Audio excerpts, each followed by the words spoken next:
皆さんごきげんよう、上川薫です。今回取り上げる話題は、お隣の国が政経大国と知られているのは皆さんもご存知かとは思いますが、顔だけではなく名前についてもどんどんと変える人が多いというニュースを取り上げようと思います。なんと韓国ではここ10年間において120万から130万人の人々が名前を変えたというのです。かなり日本との文化的な差というものがあることを知らせるニュースなわけですが、一体どのようなことになっているのか、今回はそのことについて見ていきましょう。それでは関連ニュースをどうぞ。就職も恋愛もうまくいかず、名前を変える韓国の20から30代、7年にわたり作名所を営んでいるポンさんは、少し前にやってきた20代の就職準備生 A さんに新しい名前をつけてやった。A さんは作名所を訪れて、スペックに足りないものはないのに、履歴書を送るたびに落ちるのですごくストレスにさらされるとし、名前を変えれば就職の道も開けるかと思って尋ねたと語ったという。ポンさんは、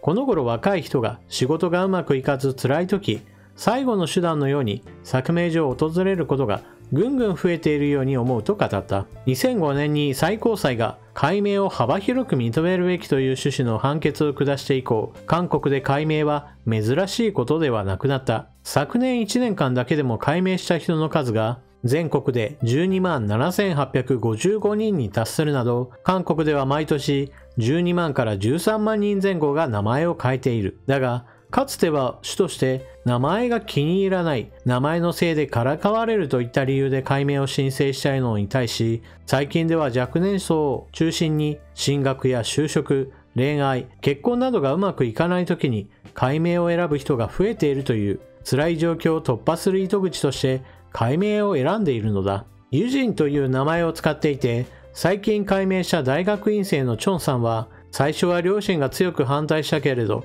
名前が気に入らないので一人で決めたと語った。社会人のソさんも大学を卒業して海外へワーキングホリデーに出かけた後、最近名前を変えた。ソさんは就職を前に新たな試みをして新しい人生を歩みたいという思いを抱き改名したと語った。若者が主に使っているインスタグラムのようなソーシャルメディア、SNS にはしばしば改名許可を受けたという証明ショットが第二の人生始まり、これからは楽しく、いいことばかりいっぱいだったら嬉しいといったコメントとともにアップロードされる。作名所を営む人々は名前を付けようと相談してみると、若い世代の辛さが伝わってくると語る。作名所を営むコンさんは、最近入ってくる問い合わせのうち 40% 程度は20から30代だとし、この頃は名門大学を出ても就職できないので改名でもやってみるかという切々とした心情で来ているらしいと明かした。一部では若者がオンラインで会員 ID を変えるように手軽に改名しようとすることに対して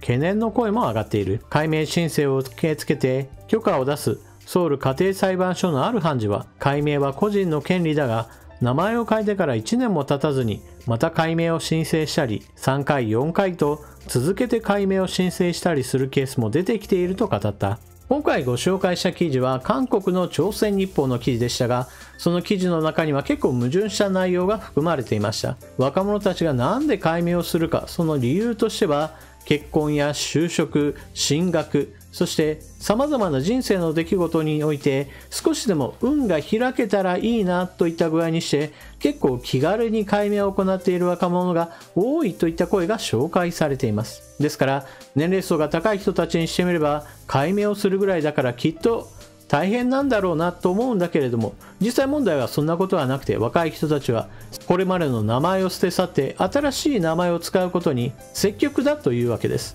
なぜこのように韓国においては名前を変えることに若者たちが積極的なのかといえば、それこそ韓国は政経大国であり、見た目を変える、周りからの評価をどう受けるかといったことに関しては非常に積極的な行動をとることが知られています。肉体面においてそれこそ外科手術なども伴う整形などを行っているわけですから、書類上変更を行って名前を書き換えるだけといった程度の話というのはどちらかというとより簡単だと受け止められるのでしょう。実際韓国においてこれほど多くの人たちが改名している理由というのは、その手続き上のハードルの低さというのも一つ理由に挙げられます。記事でもご紹介しましたが、韓国の最高裁判所は改名というのは個人の権利であり、犯罪目的ではなければそれらについては広く認めていくべきだというのが韓国における現在の標準規格となっています。ですから韓国においては改名申請を行ってそれが認められる確率というのは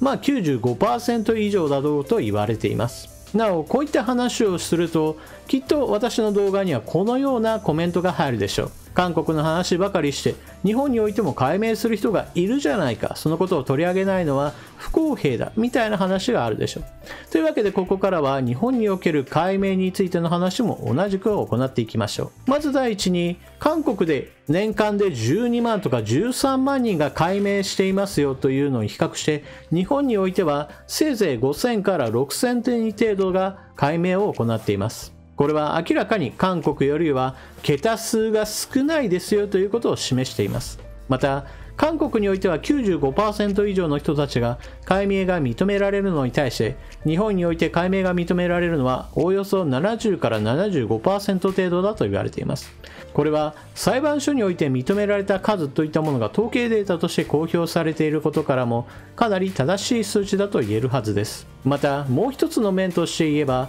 韓国と日本との人口の差というものもあります。韓国の人口は日本の2分の1以下です。ですから2分の1以下の人口において年間12万13万人が改名する韓国と一方で人口が2倍以上ある日本において実際に改名している人が5000人6000人程度というのは明らかに文化的な差というものが現れていると考えるのは自然なことではないでしょうか。そして韓国においては整形をするように周りからの評価を変えるためにもしくは周りからどう思われるかといったことを念頭に置いて名前を変えるもしくは自分自身が何か運気を上昇させるために改名させる人たちが多いというのが韓国ですよという話をしましたが、じゃあ日本では改名しているこの年間5000人6000人の人たち、その理由が何なのかについても解説を行っていきましょう。まず第一によく言われるのがキラキラネームと言われるような名前を聞いて生活上に何かしら障害が出るといった人たちは